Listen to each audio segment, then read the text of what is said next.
get out of jail and back into the workforce. And, you find these people who have been hurt for so many years.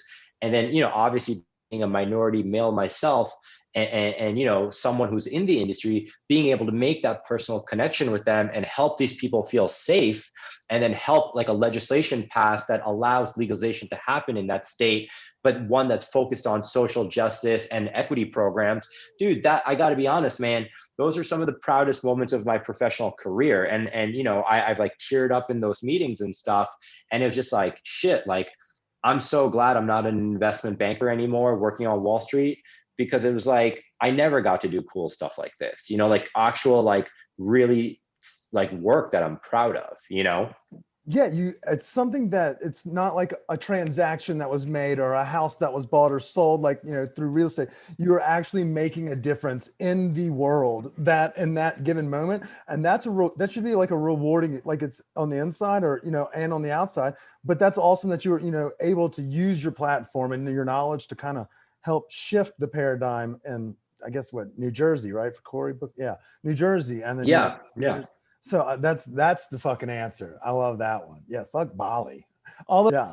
Okay, so we have a couple more questions and then I'll let you go. I really do appreciate you. You've been a great sport. Take your time, man. This is awesome. I don't think we spoke high. I guess we touched on it, but you mentioned some of the social justice projects that you've been, worked with and that the company works with.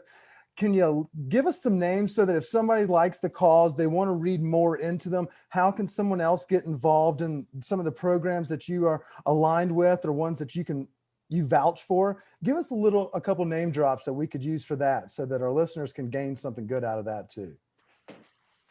Yeah, so we did a lot during COVID. We did a lot during, this last election. We partnered with the ACLU and we were giving 3% of our revenue to support the ACLU, to fight things like voter suppression. And, it was a very polarizing time in this country's history. And, without picking sides, we just wanted to make sure that everyone was getting the right to vote and getting that opportunity. And so for us, it felt super important, again, as a minority and as a minority-owned cannabis company, it's very important to me that we're aligned with these type of things, right? And so, yeah, we were giving 3% of our revenue to support the ACLU. We were also supporting, community hospitals and food banks, because at least here in California, we had the less fortunate, a lot of them had to work and their kids weren't going to school because of COVID, and they're not getting lunches at school and things like that. So we were helping support centers that were providing these families with food so that, as these parents had to work, the kids were being taken care of, as well as small community hospitals in predominantly minority communities as well. In addition to that, throughout the years, we've, again, like you mentioned, have a huge focus on sustainability. We work really closely with this organization called Cool Effects. Like you mentioned, we're fully carbon neutral. I got to write this down so that I can give a shout out. Cooling effects? Cool Effects. Cool Effects. Cool Effects. Okay, cool. Continue on. Yep.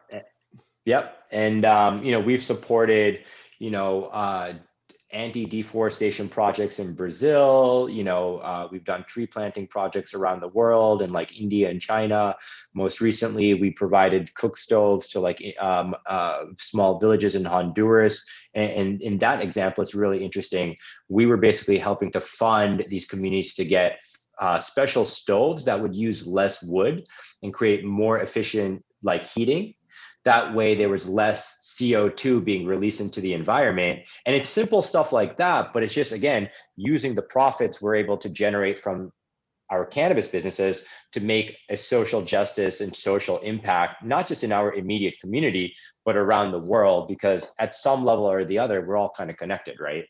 I mean, we're all in it together. We're on this rock. We all got one chance at it. We got to make the best of it and make it for, everybody. So I back it. I appreciate you giving a shout out to all those. That's the ACLU. Check their website as well. Cool Effects. And then before we dive in the last questions, if folks want to learn more about, y'all's company and y'all's products and services, how can we learn? What's the Instagram tags and websites and Facebook pages and things of that nature?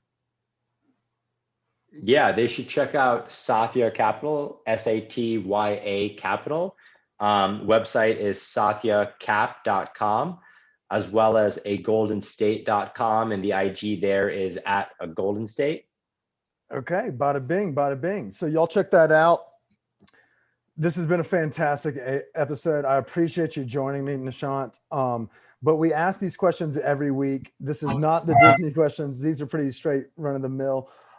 This is called the Stolen Appetit question of the week. And so we want to get your input as someone who has great food all around them and has been smoking dojas since he was a young kid. Let's say you go out, you got torched after work, sat on the beach, and you come in at dark. You're tired. You're ready to go to bed. What's that guilty pleasure late night snack, something you got to have before you go to bed? Yeah, I know. It's a heavy hitter. I've been eating. It's a heavy hitter, dude. I'm a big fan of just like, if I need a snack and it's late night, just like almond butter. Okay. But otherwise I just eat chocolate chips. Just like straight, like not even in anything, just in a handful. Just eat some chocolate chips. Are you a sweets guy over savory, obviously? No, I like sweets. I try to keep it pretty disciplined. But yeah, I mean, but when I'm out and about, I love a good chocolate chip cookie or ice creams, things like that. That's a good stoner snack. I like it. I'll give that one. Chris will be proud of that. I'm usually a savory guy and he likes the sweets. So it's a mix and match. I was hoping you were going to say like a street cart that maybe on the walk home or something, that you had like some gem of a food truck that was in the neighborhood, but it's okay. You have okay. You mean like not when I'm home. You want like, no, either or. Where am I stumbling to? No, either or. They're both cool. You can have both of them. I just wasn't sure which direction you're going. The ice cream Chris is going to be stoked about. I was just thinking food trucks because y'all are like the food truck capital of the world. Oh, dude. Well, then if I'm stumbling around and it's LA, you got to get tacos. Yeah. Do you have a spot, like someone that sets up somewhere that you have to hit? Or are they just all immaculate? Yeah. In LA, we just have guys like, they just post up on the street with like a grill and they're just making like street food tacos all over town. And depending what neighborhood you're in, you probably have your local guy that you like. There's a guy in Venice that we just go to. He's the go-to that we think has the best tacos. There's no name or anything like that. Just a van parked on the street with 3 guys flipping tacos, and it's bomb. What's your order? We got to get your order. Carne asada tacos, usually. Oh, you don't get it like a variety pack, like an al pastor, mix them all in? Okay, I'll get al pastor. I'll get usually two carne asadas and 1 pastor. Yeah, just mix a little chicken. You got to get a little steak, and then I don't know. And then I usually like a grilled grilled nopal, like grilled cactus. Oh, the cactus. I usually like to garnish it with that on top. Woo. See, I feel like our foot traffic and like late night food scene vibe, they don't stay open like late. So we have like we have like neighborhoods that have restaurants that are open, but like not like just running like everywhere. You'll have multiple spots open. So there's not like New York or something. Yeah. There's not like 3 spots open on the same street at 2 a.m. here. So, or even 12 really. So I always just kind of pick the brains of people in the other cities.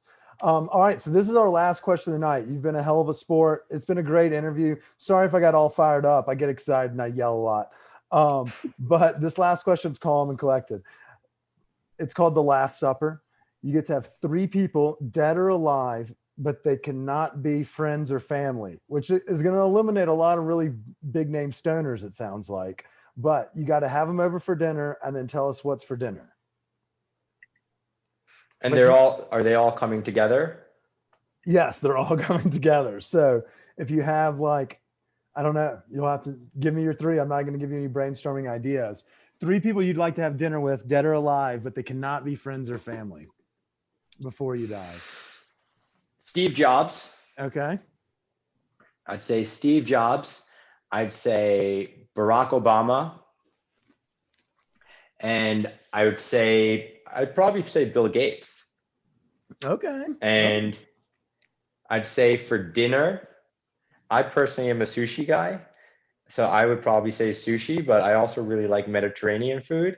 So I'd lean somewhere with like Mediterranean or sushi. Maybe because I've got my three favorite people or my last supper. Maybe I'd order both. I'd say like, let's go ham. Let's get Splurge a little Mediterranean bit. and sushi. Yeah, Bill Gates is paying. We'll get it all. Yeah, no, I mean, it's going to be a gathering of minds there. There's going to be a lot of conversations. Usually we get some weird names out there. We get some really weird ones, but those are three like intelligent people, so you'll take something away from it even if it is the last supper. Now, my question, this will be the last, sorry, we always go on tangents. We didn't really compare where you grew up in LA. It's usually 1A or 1B, and they always rotate 1-2. Who has a better food scene? That's the mic drop question of the night. I like the food scene in LA just because I prefer like Cali style of eating. And I just think it's Healthier. it's awesome. Yeah, it's healthier, it's super fresh. A lot of seafood, lot of fresh produce. Like living in New York, I don't think I had the same appreciation for like fresh vegetables and fresh fruit the way I do now. And it's just, I mean, it's awesome, dude. It's just the flavors you get, the true farm to table accessibility and things. It's giving me a completely different appreciation of that type of stuff. And I think also Cali's got just such a focus on health and wellness that it's taught me a lot about like how food can play such an important part in just how I feel.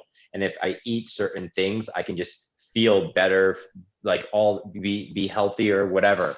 And so I think like that my own personal evolution has been pretty amazing since coming to California. Like stuff I never even thought about living on the East Coast. Oh, I couldn't agree more. Like, I don't think that I had hit a farmer's market in my life realistically until, living in Boulder a couple years ago. And you're like, holy shit, look at all this stuff. And then you start playing with it and you're like, oh, these flavors, we just didn't, we did sloppy joes and spaghetti and taco night, like the basic and the norm. Yeah. And I mean, I still eat things like Popeyes. Shout out to my friends at Popeyes. But I couldn't agree more. Like, you come out here and you're like, oh shit, there's like regularly fresh source beef right down the street. And then there's farms that we literally order like boxes of crates of vegetables to our house from. It's gnarly. So I'm in that same boat as well. I like where your head's at. And when you said sushi, I probably should have known, but I had to ask for your friends back home that are listening and all of our other New York listeners. All right, guys. So we've wrapped today. I want to thank y'all all. Chanel, thank you so much for putting this on. Nishant, thank you for joining me today. I appreciate y'all both taking the time out of y'all's schedule to goof off, talk cannabis, talk everything. For our listeners, if y'all want to know more, not only about Nishant, but also about a Golden State, check out all the aforementioned names. I forgot the links to them because I have been smoking throughout this episode, but it was a great one. It was very informative. I had a blast. I learned a little bit, and I mean, y'all have great products. So I appreciate you coming on to kind of just shed a little light and talk about cannabis with us. Yep. Thanks for the opportunity, man. It was a pleasure. Well, until next week, we say stay hungry, stay thirsty. Cheers, everybody.